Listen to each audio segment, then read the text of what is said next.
నమస్తే. నా పేరు కొసరాజు ప్రసాద్.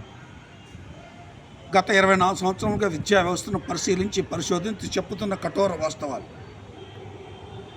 మీ ఊహలకు కూడా అందవు.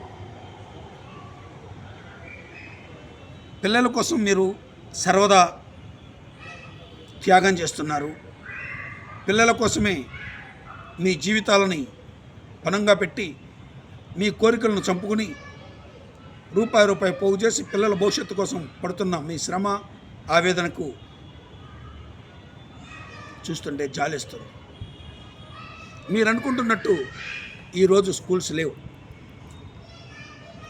నేను మా యూట్యూబ్ ఛానల్ని దయచేసి మీరు సబ్స్క్రైబ్ చేసుకుని లైక్ చేసి ముందా పనిచేయండి. ఇది కొన్ని లక్షల మంది విద్యార్థుల జీవితాలతో ముడిపడిన అంశం. ఈ మార్పు మీ ఒక్కరితో కాదు, లక్షలాది మంది విద్యార్థులు తల్లిదండ్రులు ఆలోచించవలసిన విషయం ఇది. స్కూల్ టీచర్లు, ట్యూటర్లు అందరూ ఆలోచించవలసిన విషయం ఇది. ప్రధానంగా ఈరోజు ఉన్న విషం నింపుతున్న స్కూళ్ళు, ఏం చేయాలో తెలియని నలిగిపోతున్న విద్యార్థులు, విషం నింపుతున్న స్కూల్స్, ఏమి చేయాలో తెలియని నలిగిపోతున్న విద్యార్థులు, తల్లిదండ్రులు. అంటే ఇక్కడ ఈ విషయాన్ని నేను మాట్లాడుతున్నప్పుడు అన్ని స్కూల్స్ గురించి కాదు, ఎంతో దృఢమైన సంకల్పంతో అత్యున్నత స్థాయి విద్యార్థులకు భవిష్యత్తు అందించడానికి సంకల్పంతో పెట్టిన స్కూల్స్ కూడా ఉన్నాయి. కొన్ని లోపాలు ఉండవచ్చు, కానీ నేటి స్కూల్స్ విద్యా విధానం చాలా దుర్మార్గంగా ఉంది. ఈ విషయం స్కూళ్ళ యజమానులకు కూడా తెలియదు, స్కూల్ టీచర్లకు కూడా తెలియదు అంటే మీరు నమ్మలేరు. అంటే మనం సమాజానికి చేస్తున్న ద్రోహం, దాని ఫలితాలు ఇంత దారుణంగా ఉంటాయని, దాని నుంచి వస్తున్నటువంటి ప్రభావం వల్ల విద్యార్థుల్లో ఇంత దారుణమైన స్థితిలో ఉంటారని స్కూళ్ళ యజమానులకు తెలియదు, స్కూల్ టీచర్లకు తెలియదు. తెలిసి ఉంటే వాళ్ళు ఆ తప్పు చేయరు. ఇది నిజం.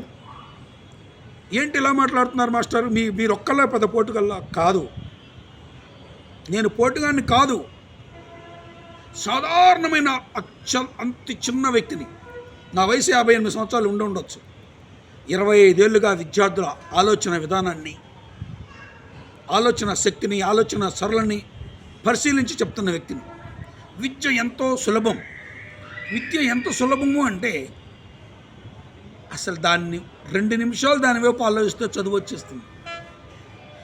అంటే ఒక విద్యార్థికి ఎందుకు చదువుకోవాలో, ఏం చదువుకోవాలో, ఎలా నేర్పాలో తెలియని దిక్కుతోచని స్థితిలో తల్లిదండ్రులు, నేర్పించే స్థితిలో తల్లిదండ్రులు, నేర్పే స్థితిలో టీచర్లు.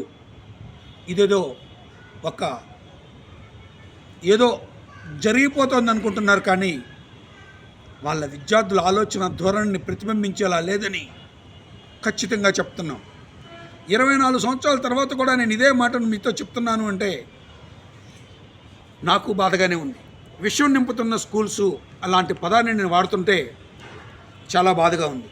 అంటే నేను చెప్పాను, నువ్వు వినాలి, ఈ మార్కులు ఇలాగే రావాలి, ఇలాగే చదవాలి, ఈ మార్కులు రాకపోతే నువ్వు పనికిరావు, ఇలాగే లెక్క చేయాలి, ఇలా చేయకపోతే నువ్వు పనికిరావు.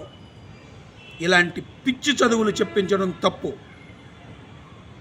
ఇది ఎంత భయంకరమైన స్థితి అంటే, ఒక విద్యార్థి స్థితిని పెంచినప్పుడే అతను అత్యున్నత స్థాయికి ఎదుగుతాడు. పుడుతూనే ఏ విద్యార్థి నేను చంద్రబాబు నాయుడు గారు లాగా అవుతానని, నేను నరేంద్ర మోడీ గారిలా ఉంటానని, నేను ఐన్స్టీన్లా, నేను సర్వేపల్లి రాధాకృష్ణన్ గారిలా, నేను గాంధీ గారిలా, నేను అబ్దుల్ కలాం గారిలా ఉంటామని పుడుతూనే ఎవరు ఊహించరు. ఇప్పుడు మనం చిరంజీవి గారు, ఎన్టీ రామారావు గారు లాంటి వ్యక్తులను చూస్తే వాళ్ళందరూ పుడుతూనే పెద్ద స్టార్స్ ఎదగలేదు.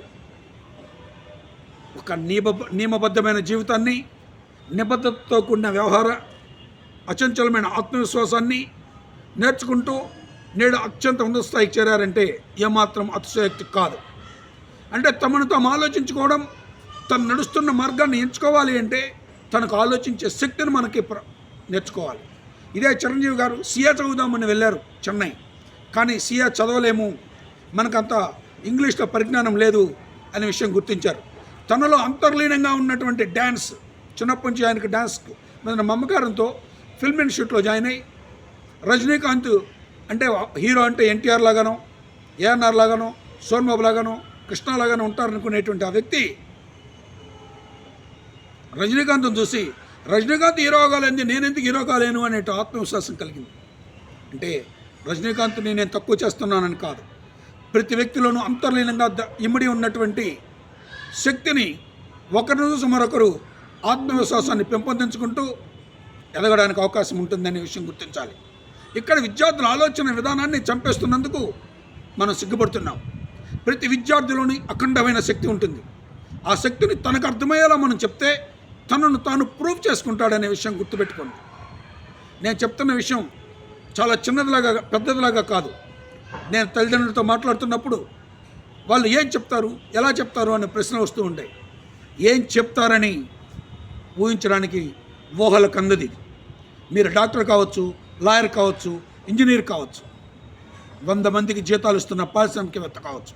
కానీ దయచేసి నన్ను నేను ఒక మాస్టర్గా, ఒక గురువుగా మౌల్డ్ చేసుకున్న వ్యక్తిని.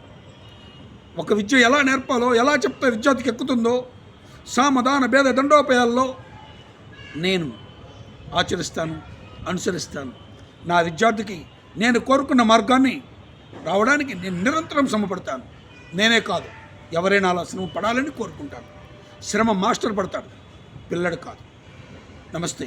మరొకసారి హృదయపూర్వక విన్నపం, దయచేసి వెంటనే ఒక లైక్ కొట్టండి, అలాగే సబ్స్క్రైబ్ చేసుకోండి. ఈ ఛానల్ ద్వారా ఎన్నో విషయాలే కాదు, ఈ జాతికి నేను ఒక 1000 గంటల పాటు చదవడం అంటే ఏంటో, చదువులో ఉన్న మర్మమాన్ని కేవలం మీరు చిల్లర ఖర్చుతో ఇచ్చినంతగా ఇవ్వాలన్న నా సంకల్పానికి మీరు చేయూతనిస్తారని ఆశిస్తూ, ఆకాంక్షిస్తూ నమస్కారములతో